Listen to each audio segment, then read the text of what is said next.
بسم الله الرحمن الرحيم. إنا أرسلنا نوحا إلى قومه أن أنذر قومك من قبل أن يأتيهم عذاب أليم. قال يا قوم إني لكم نذير مبين أن اعبدوا الله واتقوه وأطيعون يغفر لكم من ذنوبكم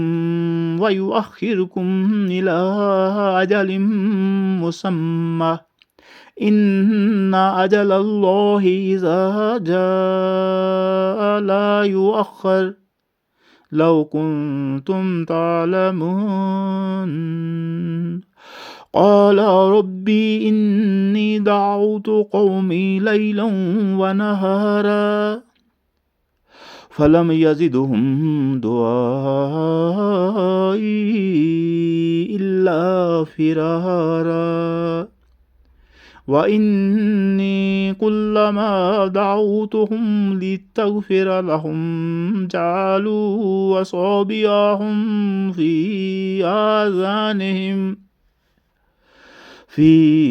آذانهم واستغشوا ثيابهم وأصروا واستكبروا استكبارا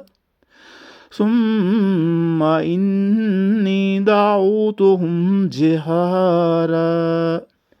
ثم إني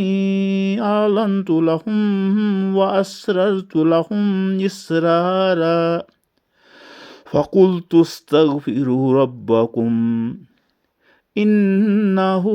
كان غفارا يرسل السماء عليكم مدرارا ويمددكم بأموال وبنين ويجعل لكم جنات ويجعل لكم أنهارا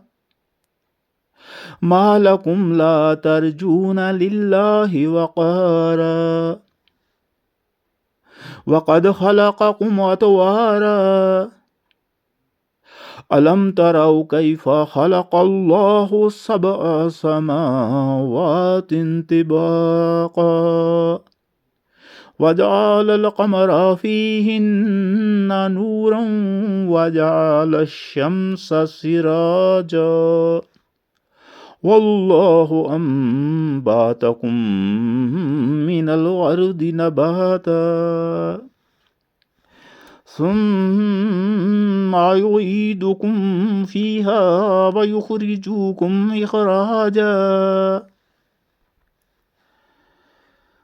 والله جعل لكم الأرض بساطا